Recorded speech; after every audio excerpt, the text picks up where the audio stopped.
Hello everyone, welcome back to my channel Initial Solution. Today in this video, we'll show you how to unhide a song on Spotify.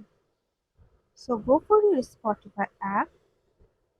Now choose the song you want to unhide if you hide before.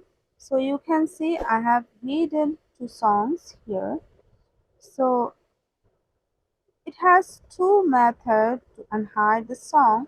So if I go click on this minus option, so you can see it's unhide already. So another way, you have to just go for in this three dot option and go for just hidden and the song unhide now. So this is how you can unhide a song on Spotify. Hope this video helped you guys. If it did, then please like, comment and share. Subscribe to our channel and don't forget to hit the bell icon for more videos like this.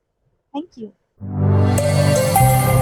This video is sponsored by Xirosoft. Xirosoft offers graphic design, UI UX design, digital marketing, and web development. Elevate your brand with Xirosoft today. For more details, check the description box.